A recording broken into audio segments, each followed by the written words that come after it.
Sorry. Hey guys. Okay, there we go. Just turning on the chat. Hopefully I made that public. You don't know? You didn't check? No, I did.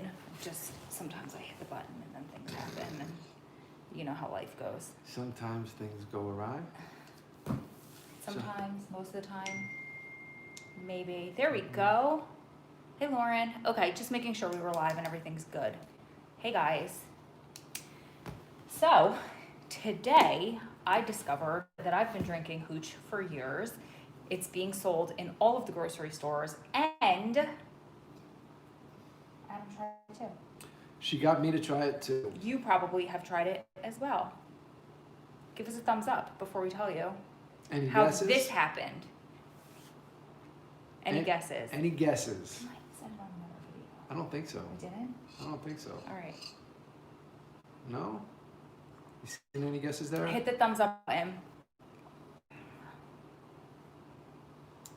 Nobody. Go ahead. I don't think anybody out here really drinks this. People are saying in the comments what they think it is. What do they think it is? What it is. No, they don't. I swear to God, there's like 50. I think we said it on a video weeks ago when we were first in quarantine. But go ahead. This stuff, Kombucha, this is prison hooch. This is exactly what it is. The first time she brought this in the car and got me to try it. Let me explain. When First of all, it does not get you drunk. This does not get you drunk. It's fermented, and you can get different flavors. It's a kombucha is its own mushroom, and you have to start this with a mother. I always wanted to make kombucha, but I was scared. You have to what? There's like a mother, so like I can. That's a kicker. Really? That's what a kicker is. That's so cool. That's not cool. That's so cool. I told you this is hooch. You can't call it a mother in jail. That means something else. Yeah, that means something else. Oh, Poochie's laughing. I love Poochie's on the videos. Okay, so what happened? So take this where you want to take it. I can't. So the first time she brings this into the car and asks me if I want to try it. She says, it's good, it's good. As soon as I pop the cap, and it's a hot day, I smell it and I'm like, what the hell? And I'm like, it's got to be my nose. There's no way this could possibly, it can't taste like the hooch that I remember what it smells. And I took a sip and it pretty much tastes the same way. Absolutely terrible. There is they had to pull these, or they wanted to pull these from the shelves years ago because there's a very slight, like 1% alcohol consistency in here because of the fermentation. It never got anybody drunk. But then, I don't know what happened. I don't know if they lowered it. I don't know if they just let that pass, let it slide, whatever. But let's go back to the mother/kicker. Sure. How do you make a kicker? Where do you get the kicker from? Do you pass the kicker around? Like if I had a kombucha mushroom, Yep. then I can give you some, like sourdough. Can everybody hear you? Because they can't see you right now. Can you, what do you mean you can't see me? I'm looking at you? Yeah. Like sourdough bread. Like I could pass you my starter, or I could pass you part of the mother. Is that how it works with a kicker or no? Very similar. Okay, so tell Like- us, give us the deets. Generally, what you would do if you were making hooch, you're going to make it in like a big trash bag or multiple trash bags. But the key is to having that kicker, which probably the size of that bottle or a little bit bigger. What goes in here? Well, you're going to have from your last batch, you're going to dip that in and you're Like going to carry skim it off the top? No, not off the top, just right out of it. Okay. So, and that's going to hold because that's already been cooked through. And you keep feeding it sugar to keep that bacteria. But what do you start with? The kicker. But where's the kicker come from? Mushroom? No. I know, but I'm asking you. Like yeast. I mean, anything that ferments. So like fruit. Listen, you can take fruit, anything with a high level of acidity, tomatoes, which is why a lot of times they make tomato paste wine. High level of acidity, it's going to eat through the sugar very quickly. It's going to ferment. Yeah, but if you start with that and then you add other things to it, it's going to change the flavor. Sounds nasty. Listen, it's never going to taste good, which is why so many guys end up taking the wine and then cooking it, meaning like moonshine, they shine and they draw the alcohol off of. We call that grappa in Italian. We do. Yeah. Yeah. When Okay. you skim the top of the wine and it's like a very, very strong liquor. Like almost like Everclear. Same idea. Yep. Yep. Same concept. So it's kind of how it works. But you have to get that initial batch going, and you keep taking some out each time, and that's your kicker. So you have a second, a third, a fourth generation. We call it the mother Yeah. in kombucha. Same concept. So I am petrified to make my own kombucha because I'm afraid of the bacteria and like me doing it wrong and potentially poisoning myself. Is there a way that you can poison yourself with Well, hooch with the bacteria as it ferments? I mean, it's gonna make you sick. Will it kill you? No. The only times that I personally have heard of guys like getting sick, like what you do have to be careful of, is some guys don't think it through, and instead of putting it in, say, just a trash bag, which is plastic, which is going to protect it from, say, whatever other receptacle you're putting it in. Say a guy puts it in some sort of metal. You know what I mean? Like something that either has lead in it. I mean, you put it in an empty Oh, I can didn't think or about an that. empty Yeah, bucket. yeah. You know, if that's not washed, or if it's something that's porous that can, you know, leak chemicals or other things into it, yeah, I mean, you can get very sick. So Note to self, don't drink prison hooch. no. Stick to kombucha, but you might not want to make it on your own. We could make it here, maybe when you're on probation. No. I'm just kidding. No. I'm kidding. How did we get down this road? We didn't mean to go down this road. Kombucha. Kombucha apparently is prison hooch. Yeah, it's not very good. I don't know anybody else out there. If there's someone who's a fan, aside from her. I'm the world's. When's the last time I even had a cold? If there's anyone out When's the last time I had the flu? When's the last time I was sick? it's been a long time. Yeah. I mean, let's be real, knock on wood, but we've been that sounded hollow. Why did I even say that about myself? Why did you do that? I don't know. Oh. You guys, I'm so overtired. So, what was I just gonna say? Oh, kombucha. We've probably been on the road. We've been on the road for weeks. We've probably been exposed to the virus. Neither of us have gotten sick. Kombucha. Just saying. Okay. We're not even gonna start with the kombucha to protect you from COVID. Absolutely. Right. If anybody has a kombucha company and Right. needs to sponsor us, I will gladly, happily. Please, no. See, Kat Please, drinks it. no.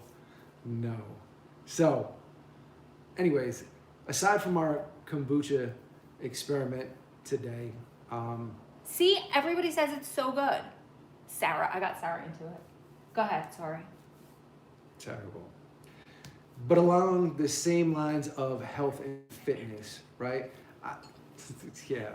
She goes, kombucha does not protect you from COVID. Thank you, Pooch. He Thank has you. to take your side. He's your friend. He's always got my back. So, listen to this. Yesterday, I told you guys that there was an administrator that contacted me, had a good conversation with him, and I actually proposed something, spoke to him about t-shirt I'm wearing, the Phoenix, right? Told him about my meeting with the founder and CEO out there in Denver, and I explained part of our conversation was about trying to get the CrossFit level 1 trainer certification inside of prisons. And when we were in Denver, they seemed really receptive to it. I guess there's a new CEO, new owner of CrossFit. Greg Glassman made some crazy comments a few months ago. They got him out. Someone else stepped in, bought this organization. Scott spoke very, very highly of this individual. Seems like the guy bought it for the right reasons. Really wants to support the Phoenix and what they're doing as far as promoting individuals going through recovery and transitioning out of prisons. So, you know, the next step is getting that certification to the inside, where guys are able to acquire those skills, put them into good use while training other guys on the inside. help everyone get healthy, get whole, so that when they get out, you know, they've already got that experience under their belt. They've got the certification. They can go to a local CrossFit and hopefully walk in there and get a job. Ultimately, that's the idea. We want guys to be able to leave prison with those skills. And even better, for anybody who wants to get out and open up their own gym. If you discovered like that's your passion, you want to open up a gym, you've already got the foundation. You set that up while you were in prison. Those are the things that we're looking to support. So today I got surprised with another phone call, a follow-up phone call from that same administrator from yesterday who went to the warden of his facility today in response to the conversation we just had yesterday, and kind of laid the groundwork to get that certification course inside the prison complex where he's an administrator. Pretty cool, right? So it's just that quick. You know, some things can, sometimes things within government can get done if you have the right people, the right support in the right places. It's great to have somebody on the inside that sees the value in something like this and that wants to get behind it. So we're going to try and move that forward. I was really, really inspired by that today. Were you done? Well, I had one more person to include. Why? Yeah, include it. No, include that, and then I'm going to say what I was going to say. I was just going to say, and one more thing. It was kind of emotional for me earlier today. I got a phone call. It was actually this morning. And I mentioned it here before. There were a lot of people that came together to make my release possible. Probably none more instrumental than the warden, Monica Rechtenwald, who was there not initially when we created the programs on the inside, but at a time when we were transforming the entire culture and we had everybody wanting to get involved. There were people from the outside coming in. There were opportunities for us to do video conferences with people on the outside. She made that happen. She was responsible for that. And to take it a step further, not only did she create those opportunities, she was willing to write a letter on my behalf in support of me getting clemency in the end of 2015, 2016. For anyone who's dealt with the system and knows the challenges of getting support from people inside the Bureau, you know, even if they are verbally in support of you or behind a person, to get them to put something in writing. And we talked about this yesterday. Like it's, you know, it's seen as a political liability. She had the courage to not only write a letter on my behalf expressing her support for my release, vouching for my character, my conduct, but she then took that letter and circulated it to other administrators and gave them permission for any of them who wanted to write a letter on my behalf. And she offered her letter as a template to help them put their letters together. That never happens, ever, ever. She went above and beyond and is largely the reason why I got out of prison. I was overcome with emotion earlier, and I feel it right now. You know, the judge, when he wrote his response to the motion that we submitted and said why he was granting my release, he very specifically pointed to that letter. And obviously he didn't know that all of the other related letters, many of those were because of her as well. She gave them permission to do that. Without her permission, those letters wouldn't exist.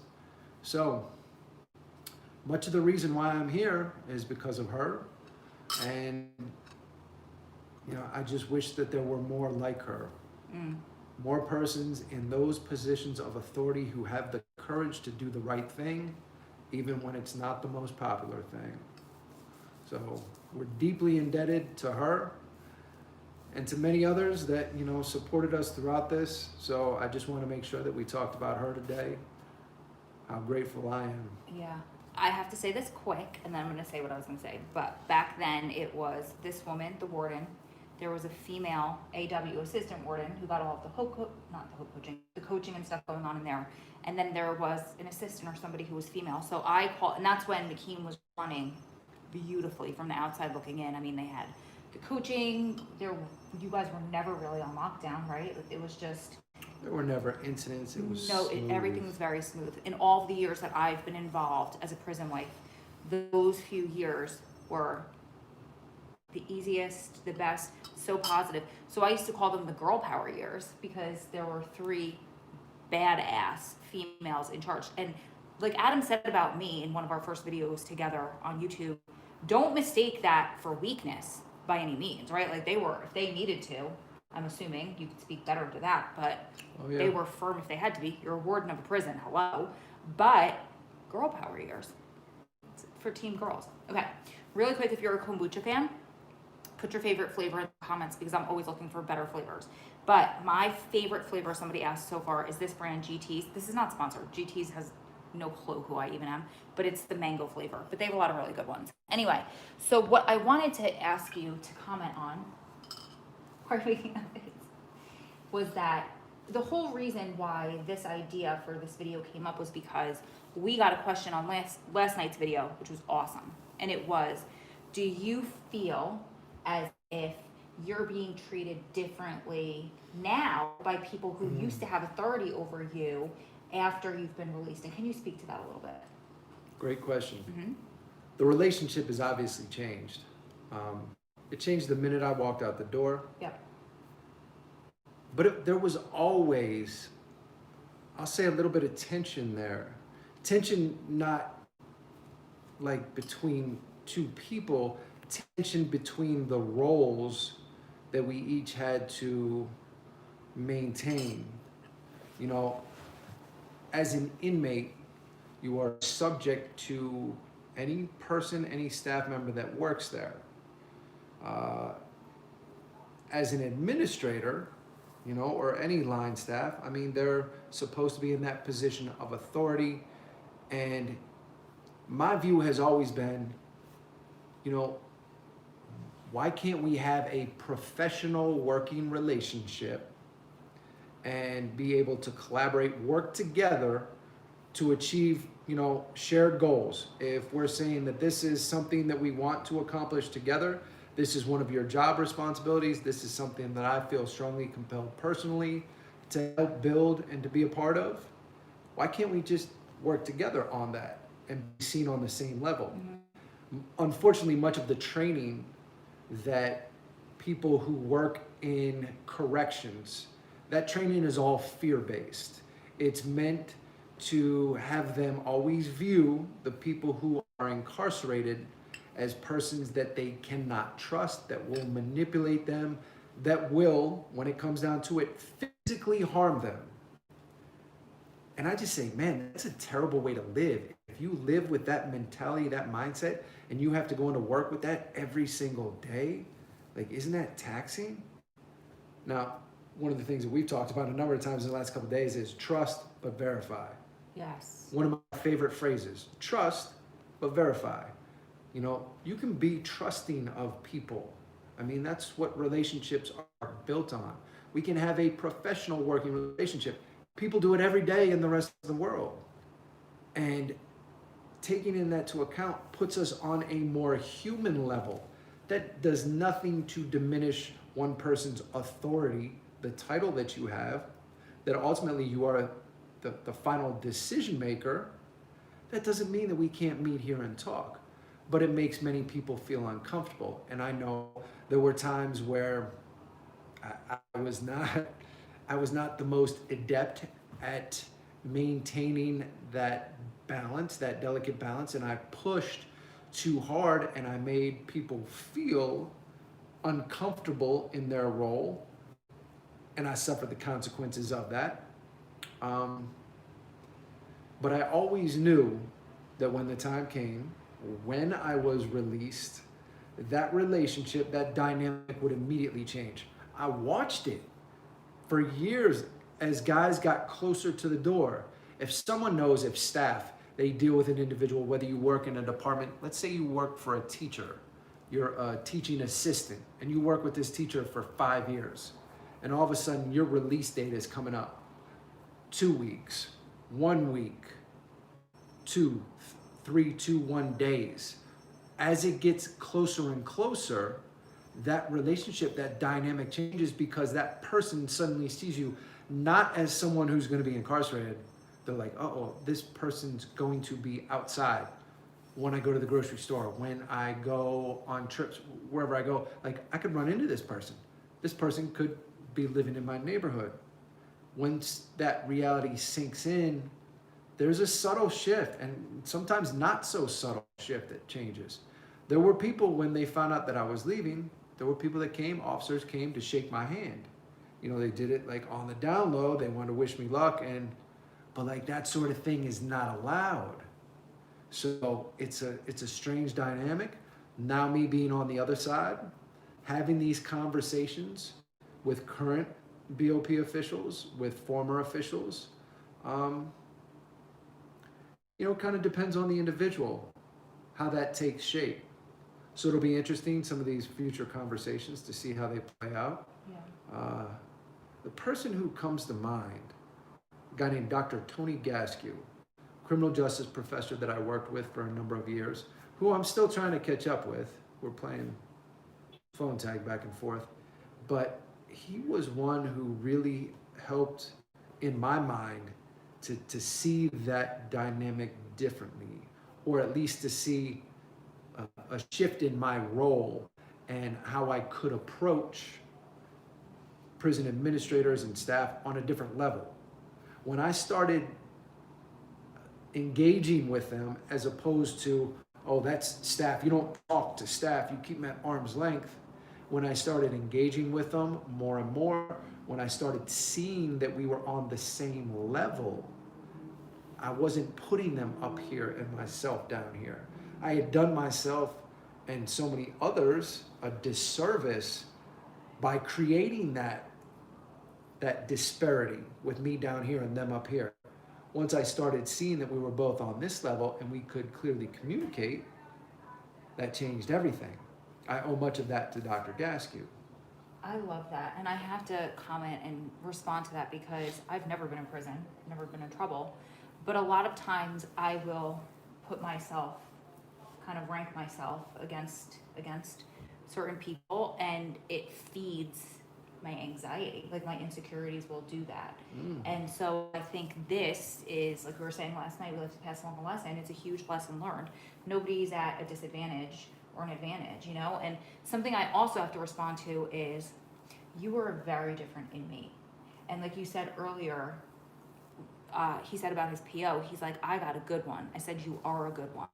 And that's the difference. Like, you're not going to have staff while you're inside treat you or even look at you in that manner if you're not living a certain way. And we have to kind of acknowledge that, because you were not the typical person who lived on the inside. You lived against the grain. It was not easy.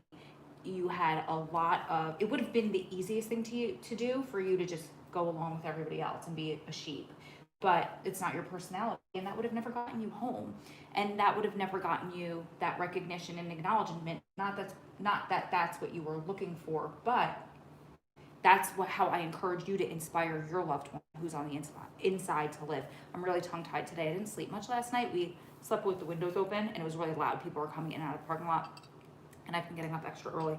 So I drank a lot of caffeine today, so excuse my tongue-tiedness. But did you say all you had to say? Yeah? Yeah. Well put. Breaking news that just came in the comment section. This handsome face is going to be back on Jessica's channel on Monday with part 2 of your interview. All right. Yeah. Second thing I want to respond to in the comments, Caitlin, honey, you don't have to be a certain age to buy kombucha. There's no alcohol in there. There might be like small, but it would be like anything fermented. Grab the bottle. Like the corn, bottle. No, they could not sell it on the shelves. Yeah, you could. This isn't from a liquor store. It's from a regular store, and it's like sauerkraut. It's just fermented. It's a fermented food. So at one point, somebody was trying to argue it and say that there was, but you can drink a whole bottle of this and you don't need, like, there's nothing. It's like drinking soda. In fact, I use this if I crave bubbles. How many prison narcs were trying to prevent you from getting out, and how did you get a pass from the white guys to stay out of drama? Interesting question. That's a great question. We can fill a whole nother video. I think we should, because I think we need to get your friends that we've been talking to on here about the three of you guys and how you kind of blended. You know who I'm talking about? Because it was a video. I don't want to say what it was because it wasn't our idea, and I think he wants to be part of it. It seems. Yeah? No? I don't know. Do you want to answer any of that or save it for its own video? The short answer is this. I'll give a longer explanation another time. We'll do a video on that. For me, I'm going to say that I was extremely fortunate to come in with a 213-year sentence with violent crimes. People looked at me a certain way. And to be honest, at 24, 25 years old, I was probably still a little too naive to realize maybe I should have been a little bit more concerned about my surroundings and the people, you know, that I was involved with. But I think as a result of that, the way that I carried myself, and it was just a number of different things that gave me the space to kind of do my own thing, which is very unusual in prison, I will admit. It doesn't matter what race you are, things break down. The higher the custody level, the more segregated things are. And as you move from the East Coast further west, those things are heightened. There's even more and more segregation. That's an unfortunate reality. That's because there's limited space within prison, and everyone is always trying to protect their small space. So to be someone who is, it's a difficult conversation to have. It's a difficult explanation to be involved with or to be accepted by the members of, whether it's your race or your religion, whatever that group may be, without being obligated to certain things. And again, this requires a whole video to try and explain all of that, the prison politics, the social dynamics of how prisons work, and it's a tricky thing to navigate, especially for guys who really genuinely want to do the right thing and want to move away from all the negativity. Man, the gang life and the different groups in there make it so challenging. And I can't tell you how many conversations I've had with good friends of mine who have those associations, who express to me how much they deeply regret, you know, getting involved and, you know, being in that position, because once you're in, it's not something you can just get up and walk away from. It smells delicious, doesn't it? Jess said, yes, film all of that. And then Josh said, were you ever in a prison where race didn't matter? And I don't know if you want to just save that for the video or... Where it didn't matter. I wasn't in a prison where it didn't matter, but I helped to shift a culture to where it became acceptable. That's what I was talking about. To live outside of those lines. That's what I was talking about with blending. And I think you should save that. Yeah. Because I think that's a really important one. It's too much to try and get into right here. Yeah. But I think you need to write it down. So I will write that down. Do you want to say anything else before we go? Because we gotta go climb a mountain. Let's go. We're gonna go climb a mountain. But really quick before we do, Adam's cousin Josh, who I'm gonna claim as my cousin now too, because he's so cool. Josh and Stacy, we love them. So our cousin Josh, sorry. Just gave us the absolute best idea for our first film video, and that'll probably be Monday, we think. It'll be live Monday, we think. Maybe, if we can get it done this weekend. And it's very like Prison Channel, or just like my usual typical older videos before Adam came home. It's gonna be a fun one. Very like YouTuber, but it's not my boyfriend does my makeup. That's a video that goes around YouTube. Yeah. It's not gonna happen. No. You can try one day, but no. No, No. no. Sorry, that's Save my yeah. face? Yeah, no. No, he would probably do my makeup better than I could do my own makeup because you're like so precise and OCD about things, and I'm like slapping it all over the place. But anyway, yeah, that's gonna be a fun video. I'm excited for that. So look out for that. Make sure you guys, I'm sure you're all following Jess, but make sure you follow Jess for Adam on Monday. Monday's gonna be a fun day on YouTube. Nice. All right, we love you guys. We'll see you tomorrow. Love you guys. They're saying do it.